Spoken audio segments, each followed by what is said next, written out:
बिस्मिल्लाहिर्रहमानिर्रहीम। अस्सलाम वालेकुम।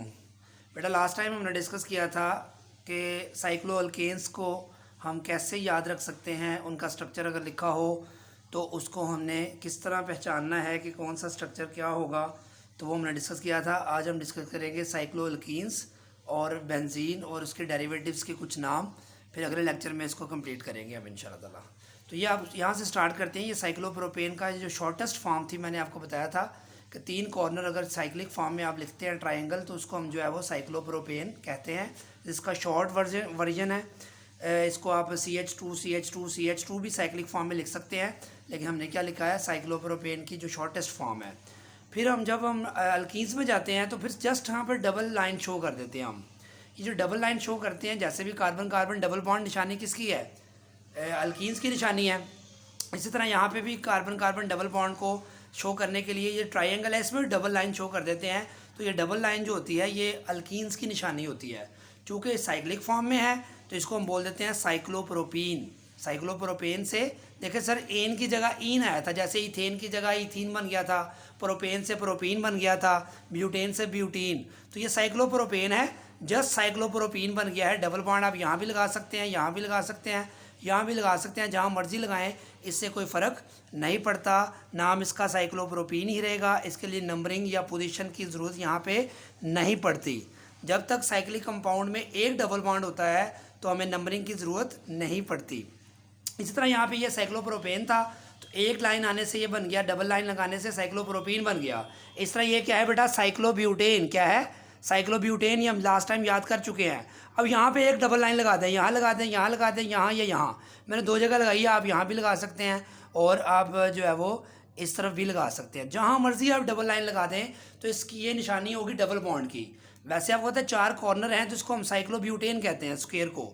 तो डबल लाइन आ गई है तो साइक्लोब्यूटेन से जस्ट आप देखें जो है वो सुफिक्स चेंज हो रहा है, एन से ईन, बस और कुछ भी नहीं करना आपने।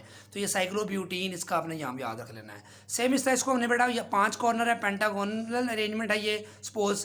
तो ये साइक्लोपेंटेन इसको कहा था हमने। तो यहाँ डबल बॉन्ड यहाँ लगा दें, डबल लाइन यहाँ, डबल लाइन कहीं भी डबल लाइन लगा दें, तो ये आपके पास बन जाएगा साइक्लोपेंटीन। फिर दोबारा बता रहा हूँ, इसके लिए पोजीशन की ज़रूरत नहीं है। जब तक एक डबल बॉन्ड हो साइक्लिक कंपाउंड में, नंबरिंग की ज़रूरत नहीं है, अगर ब्रांच कोई नहीं है तो। इसी तरह बेटा ये साइक्लोहेक्सेन हमने याद किया हुआ है, 6 कॉर्नर हेक्सागोन है ये, ठीक है। इसको साइक्लोहेक्सेन कहते हैं, ये पिछले लेक्चर में याद कर चुके हैं। अब यहाँ डबल बॉन्ड लगा दें, यहाँ डबल बॉन्ड कहीं भी लगा दें, डबल लाइन, तो ये क्या बन जाएगा, साइक्लोहेक्सीन बन जाएगा। ये साइक्लोहेक्सीन बन जाएगा। तो ये कहीं भी डबल लाइन लगा सकते हैं आप। इसी तरह अब ये कैसे बना है, जैसे हमने साइक्लोप्रोपेन कैसे बना था ये सीखा था कि सिंपल प्रोपेन है, CH3 CH2 CH3, उससे हमने टर्मिनल कार्बन से एक एक हाइड्रोजन निकाला था, तो उनको आपस में ज्वाइन किया था, तो साइक्लोप्रोपेन बना था। ये अब साइक्लोप्रोपेन बना हुआ है, इसको मैंने अब शॉर्टेस्ट वर्जन ही लिख रहा हूँ, उसका एक्चुअल फॉर्म लिख रहा हूँ, CH2 ये समझ लो, इसी को मैं दोबारा लिख रहा हूँ। इससे ये कैसे बना है इसको मैंने नीचे बताया हुआ है। अब इसको देखो, ये एक H बेटा यहाँ से और एक हाइड्रोजन यहाँ से, 2 हाइड्रोजन निकलेंगे तो यहाँ पे डबल बॉन्ड जनरेट हो जाएगा। याद रखें, साइक्लिक फॉर्म ओपन से जब साइकिल में जाते हैं तब भी हम एक हाइड्रोजन मॉलिक्यूल रिमूव करते हैं, फिर ऐसा होता है।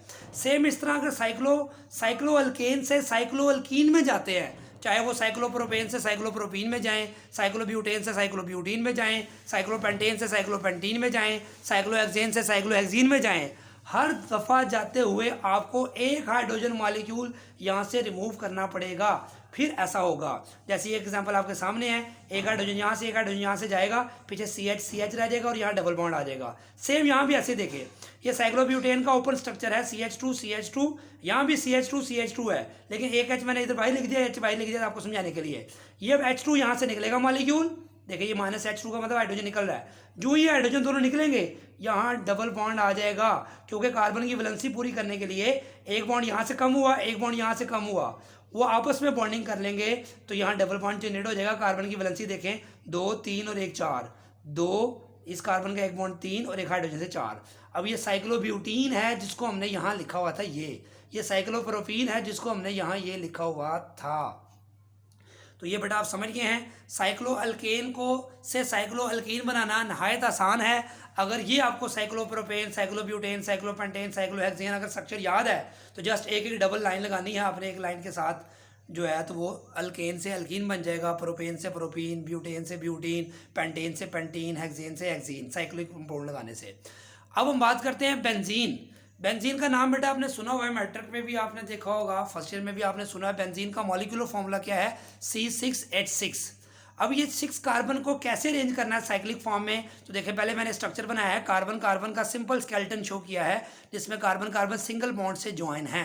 अब उसके साथ 6 हाइड्रोजन लगा दिए सिंगल बॉन्ड से, तो ये 6 हाइड्रोजन भी लग गए। अब देखिए कार्बन की 3 वैलेंसी पूरी हो गई है, 1 2 3, इस कार्बन की 1 2 3, इस कार्बन की 1 2 3, हर कार्बन की 3 वैलेंसी पूरी हो जाती है सिग्मा बॉन्ड से। अब हर कार्बन फिर जो है वो अपनी वैलेंसी को पूरा करने के लिए साथ वाले कार्बन से पाई बॉन्ड बनाएगा। जैसे ये देखें, ये पाई बॉन्ड इसने इसके साथ बना लिया, इस कार्बन ने इसके साथ बना लिया, और इस कार्बन ने इस कार्बन से बना लिया। अब देखिए इसकी वैलेंसी 1 2 3 और 1 हाइड्रोजन से 4, इसके 2 बॉन्ड ये हैं, इससे तीसरा चौथा हाइड्रोजन के साथ, इसके 2 ये हैं, 1 इसके साथ, चौथा ये। तो हर कार्बन की 4 वैलेंसी बेटा पूरी हो चुकी है, इसको आप आसानी से देख सकते हैं। ठीक है बेटा जी। अब इस स्ट्रक्चर का जो शॉर्टेस्ट वर्जन है वो क्या है कि आप 6 कार्बन, जिस तरह साइक्लोहेक्सीन आपने बेटा बनाया, तो आप साइक्लिक फॉर्म में साइक्लोहेक्सीन लिखें, साइक्लोहेक्सीन बनाकर उसके अंदर 3 डबल बॉन्ड बना दें। जैसे ये 1 डबल बॉन्ड बनाया था ना हमने, तो बेंजीन में बेटा 3 डबल, ये देखो 1 डबल बॉन्ड, ये वाला ये आ गया, ये वाला ये आ गया। तो इसका ये शॉर्टेस्ट वर्जन है और हम यही यूज़ करेंगे। ये हम तब यूज़ करते हैं जब किसी केमिकल रिएक्शन में bond breaking, bond formation show करनी हो कि कौन सा बॉन्ड टूटा है, कौन सा बना है, तब ज़रूरत के तहत जब हम मैकेनिज्म स्टडी करते हैं तब ज़रूरत पड़े तो हम लिखते हैं।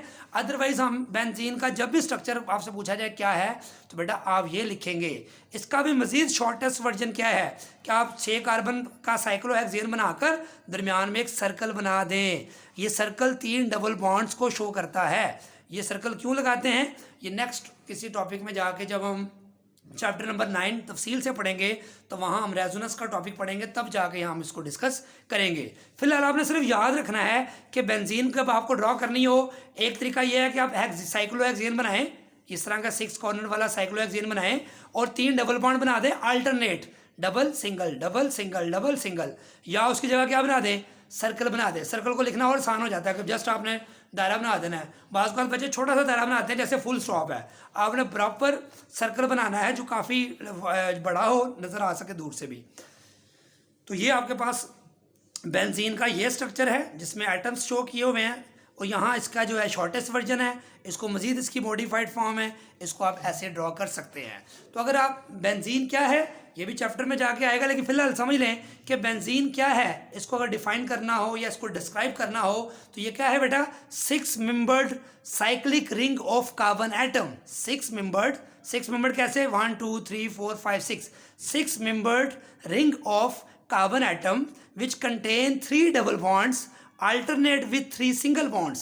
रिपीट करें, 6 membered of cyclic compound of carbon atoms having 3 double bonds alternate with 3 single bonds। तो बेंजीन को आप डिफाइन भी कर सकते हैं, डिस्क्राइब भी कर सकते हैं। नॉर्मली हम इसको यूज़ करते हैं एज इट इज़, जैसे स्ट्रक्चर ये बना हुआ है या हम सर्कल इसमें बना देते हैं। अब बेंजीन का फॉर्मूला आपको पता है C6H6 है, तो C6H6 में से एक हाइड्रोजन अगर हम निकाल दें, जैसे ये बेंजीन का स्ट्रक्चर है, इसमें से ये हाइड्रोजन निकाल दें, इसमें से एक हाइड्रोजन निकाल देंगे तो C6 तो वहीं पे मौजूद है, H86 था, एक H चला गया, पीछे क्या बचा, CH5। तो इसको बेटा क्या बोलते हैं, फिनाइल। सेम उस तरह देखें मैंने क्या लिखा नीचे, मीथेन। मीथेन में से बेटा जब हाइड्रोजन रिमूव करते हैं तो क्या बनता है, मिथाइल, ये अल्काइल ग्रुप बन गया। इसी तरह बेटा जब बेंजीन में से एक हाइड्रोजन निकाल देते हैं तो इसको क्या बोलते हैं, फिनाइल ग्रुप। ये हम यूज़ करेंगे आगे, क्या बोलते हैं इसको, फिनाइल। इसको शॉर्टेस्ट वर्जन में C6H5, इसका जो है वो सिंपलेस्ट फॉर्म भी आप लिख सकते हैं। ये मैंने इसका फार्मूला लिखा है, जैसे ये बेंजीन है, इसके साथ ये हाइड्रोजन मौजूद है ना, ये वाला हाइड्रोजन, इसको मैंने ओपन कर दिया है। ये जैसे मैंने यहाँ हाइड्रोजन ओपन किए हैं, मैंने बताया था जब भी हम केमिकल फॉर्मेशन करते हैं या कोई रिएक्शन स्टडी करते हैं तो हम हाइड्रोजन को अपनी मर्जी से बाहर ओपन करके लिख सकते हैं और बाज़ का नहीं भी लिखते। तो यहाँ हमें ज़रूरत पड़ गई आपको समझाने के लिए कि ये हाइड्रोजन हमने रिमूव कर दिया है। बेटा ये जब हाइड्रोजन रिमूव करेंगे तो ये इसका बॉन्ड एक रह जाएगा पीछे अनसेटिस्फाइड, इसको हम बोलते हैं कि ये फिनाइल ग्रुप है। ये कौन सा ग्रुप है? इसको ऐसे भी लिखेंगे, इसको ऐसे भी लिखेंगे, इसको ऐसे भी लिखेंगे। C6H5 ऐसे लिखा हो बॉन्ड के साथ, या ये स्ट्रक्चर बना के ऐसे बॉन्ड शो किया हो, तो इसका मतलब भी बेटा क्या होगा? जैसे ये मिथाइल लिख के साथ बॉन्ड लिखा हुआ है, इस तरह ये फिनाइल और साथ ये बॉन्ड लिखना पड़ेगा, जिसको हम क्या बोलेंगे? Phenyl group. इस फिनाइल को अब देखिए हम कैसे नाम में यूज़ करते हैं। ये फिनाइल है, ये भी फिनाइल है। आप सर्कल बनाएं, शॉर्ट हो जाएगा, मजीद आपका टाइम बच जाएगा। ये भी फिनाइल है, ये भी फिनाइल है। इन दोनों फिनाइल ग्रुप्स को बेटा सिंगल बॉन्ड के ज़रिए ज्वाइन कर दें, आपस में सिंगल बॉन्ड से जोड़ दें। तो दो फिनाइल हैं, तो इसको क्या बोलेंगे? Diphenyl. क्या बोलेंगे? Diphenyl. इसको बेटा क्या बोलते हैं? Diphenyl. मैंने गलती से कहते थे, ये बाई फिनाइल कहते हैं इसको। क्या बोलते हैं बेटा? दो फिनाइल है, जैसे बाई, डाई, ट्राई होता है ना, इस तरह दो के लिए बाई का वर्ड भी हम इस्तेमाल करते हैं। डाई हम यूज़ करते हैं जब इसको एज ए ब्रांच हम यूज़ करते हैं, जो कि हम नेक्स्ट देखेंगे। जब जिसको ऐसे जब ब्रांच के तौर पे हम यूज़ करेंगे, तब इसको हम डाई, ट्राई का वर्ड इस्तेमाल करेंगे। फिलहाल यहाँ पे वर्ड क्या इस्तेमाल होगा? By phenyl. दो फिनाइल है, बाई फिनाइल इसको कहेंगे। सेम इस तरह जैसे आपको पता है कि जो ये मिथाइल है, ये भी मिथाइल है, दरमियान में ऑक्सीजन है, तो इसको क्या बोलते हैं? Di methyl ether. याद है ना? ये ईथर हमने लास्ट लेक्चर में डिस्कस किया था, डाई मिथाइल ईथर। सेम इसी तरह अब मिथाइल की जगह फिनाइल लग गया है, तो दो फिनाइल है, तो मैंने कहा था जब ऐसे ब्रांच इसको हम यूज करेंगे तो क्या बोलेंगे? Diphenyl ether. क्या बोलेंगे बेटा? Diphenyl ether. इस तरह इसको शॉर्टेस्ट वर्जन में C6H5 भी लिख सकते हैं, क्योंकि फिनाइल को हम ऐसे भी लिखते हैं। इसी तरह बेटा ये दोबारा रिकॉल करें, कीटोन पढ़ा था हमने कि दो ग्रुप्स हैं, तो ये इसके कॉमन नेम्स हैं। Di methyl ketone, di methyl ketone कहते हैं ना, C डबल बॉन्ड O। ये आपको मैंने लास्ट लेक्चर में प्रैक्टिस करवाई थी। अब यहाँ मिथाइल की जगह फिनाइल लगा दें आप दोनों तरफ, जैसे ये फिनाइल लगाएं, आप इस तरह भी लिख सकते हैं, तो डाई फिनाइल कीटोन बोल देंगे। तो देखिए ये कॉमन नेम्स में कितना इस्तेमाल होता है, जो है एरोमेटिक कंपाउंड्स में भी इस्तेमाल होता है, और जो है कीटोन्स में, ईथर में, हर जगह। फिर आगे ये कुछ नए नाम हैं। ये बेंजीन है, ये लास्ट लेक्चर में हमने एल्डिहाइड पढ़ा था, इसको फार्माइल ग्रुप कहते हैं। फार्माइल ग्रुप, जब C डबल बॉन्ड O के साथ एक तरफ हाइड्रोजन हो, दूसरी तरफ कार्बन या हाइड्रोजन हो, तो उसको एल्डिहाइड कहते हैं। तो ये फार्माइल ग्रुप बेंजीन से जब डायरेक्ट अटैच होगा तो ये कहलाएगा बेंस। बेंजीन का पूरा नाम नहीं लेंगे, बेंस, इसके लिए बोलेंगे एल्डिहाइड। जैसे आप करते थे फॉर्म एल्डिहाइड, आपने पढ़ा था acid aldehyde, propion aldehyde, butyl aldehyde पढ़ा था ना। इस तरह बेंजीन के लिए सिर्फ बेंज इस्तेमाल होगा, इसके लिए सिर्फ एल्डिहाइड इस्तेमाल होगा, तो इसको बोलेंगे बेंज एल्डिहाइड। इसी तरह ये बेंजीन है, जब ये कार्बोक्सिल ग्रुप लग गया, आपको याद होगा C डबल बॉन्ड हो गया, एक तरफ OH हो और दूसरी तरफ कार्बन या हाइड्रोजन हो, तो इसको कार्बोक्सिलिक एसिड कहते हैं। तो इसके फिर उस तरह ही बेंजीन का बेंज लिखेंगे, और कार्बोक्सिलिक एसिड का नाम याद करें, हम एंड पे क्या लगाते थे? OIC acid, methanoic acid, ethanoic acid, propanoic acid. तो यहाँ बेटा क्या आएगा? Benz oic acid, benzoic acid. तो ये आपके स्पेशल नेम है। यही name as a IUPAC name भी इस्तेमाल होते हैं, जैसे ये बेंज एल्डिहाइड है, ये कॉमन नेम भी है, और यही एज ए IUPAC से नेम भी यूज़ होता है। इस तरह जैसे दो फिनाइल ग्रुप हमने सिंगल बॉन्ड से जोड़ा था, तो उसको बोला था बाई फिनाइल। इस तरह जब दो बेंजीन आपस में यहाँ पे ये मैंने ज्वाइन कर दिए हैं, जोड़ दिए हैं, यहाँ सिंगल बॉन्ड से ज्वाइन किया है, यहाँ इसको डबल बॉन्ड से ज्वाइन किया है, दोनों कार्बन आपस में लिंक्ड है। जब इसका स्ट्रक्चर हम, ये स्ट्रक्चर बेटा मैंने देखे साथ में बनाया है इसका, नेफ्थलीन का। ये सर्कल बना के मैंने कहा था ज़्यादा आसान है, दो सर्कल बना दे, दो बेंजीन जोड़ दिए हमने। यहाँ सिंगल बॉन्ड से ज्वाइन है, ये डबल बॉन्ड से ज्वाइन है, इस बात को समझ नहीं देखिए। यार जब इसके डबल बॉन्ड आप ड्रॉ करेंगे तो एक बेंजीन में 3 डबल बॉन्ड आएंगे, दूसरे में 2 डबल बॉन्ड आएंगे, ये याद रखें। फिर उसकी वैलेंसी देखे सबकी पूरी हो जाएगी। ये मजीद तफसील चैप्टर में जाके हम डिस्कस कर लेंगे अगर प्रॉब्लम हुई आपको। लेकिन आप 2 सर्कल बना के याद रख लें, इसको हम बोलते हैं नेफ्थलीन। क्या बोलते हैं? नेफ्थलीन। इस तरह जब 3 बेंजीन रिंग आपस में जोड़ दें आप, ठीक है, तो इसको हम बोलते हैं एंथ्रासीन। क्या बोलते हैं? एंथ्रासीन। अब इसको हम पॉलीसाइक्लिक कंपाउंड्स भी कहते हैं, क्योंकि ज़्यादा रिंग आपस में ज्वाइंट है, तो इसलिए इसकी मज़ीद तफसील ज़्यादा यकीनन हम चैप्टर में जाकर पढ़ेंगे। आपको ये बात पता होनी चाहिए, हम 0 चैप्टर पढ़ रहे हैं, तो 0 चैप्टर का मतलब यही है कि जो है हम ऑर्गेनिक स्टार्ट करेंगे 7 चैप्टर से। उससे पहले हम एक जो है वो 0 चैप्टर कर रहे हैं। समझ लें कि अगले चैप्टर्स को आसानी से अंडरस्टैंड करने के लिए जो है हम इसको पढ़ रहे हैं। इसमें कुछ चीज़ें रह जाएंगी, वो चैप्टर में जब जाएंगे। अब ये चैप्टर जो एरोमेटिक कंपाउंड आते हैं, बेंजीन का जो जितना भी स्ट्रक्चर आते हैं, ये एरोमेटिक कंपाउंड्स कहलाते हैं, और ये चैप्टर नंबर 9 में जाके आने हैं, तो वहाँ हम तफसील से पढ़ेंगे बेटा इसको। ये समझ लें हमने बेस बना लिया 7 चैप्टर को आसानी से अंडरस्टैंड करने के लिए। तो एक लेक्चर हार्डली हमारा और होगा, शायद और होगा सिर्फ, उसके बाद हम फिर जो चैप्टर पे चले जाएंगे। तो हम चैप्टर देखें हमें पढ़ने में कितनी ज़्यादा आसानी होगी। दुआ में याद रखिएगा, ये प्रैक्टिस जब तक आप नहीं करेंगे इनको लिखकर तो आपको ये याद नहीं होंगे। ये स्ट्रक्चर जितने हमने पढ़े हैं इनको याद करें। पहले हमने अल्केन्स पढ़ा, फिर अल्कीन्स, फिर अल्काइंस, फिर अल्काइलाइड, अल्कोहल्स, फिर कार्बोक्सिलिक एसिड, फिर कीटोन्स पढ़े, फिर एल्डिहाइड्स पढ़े और ईथर्स पढ़े। फिर हमने साइक्लो अल्केन्स पढ़े, फिर साइक्लो अल्कीन्स की तरफ आए, फिर बेंजीन और उसके डेरिवेटिव्स की तरफ आए। तो ये कुछ बेंजीन के डेरिवेटिव्स अभी हमारे रहते हैं, उसको हम नेक्स्ट लेक्चर में इंशाल्लाह ताला कंप्लीट कर लेंगे और कुछ कॉमन नेम थोड़े से करेंगे, फिर हम चैप्टर की तरफ शिफ्ट हो जाएंगे इंशाल्लाह ताला। अल्लाह हाफिज़।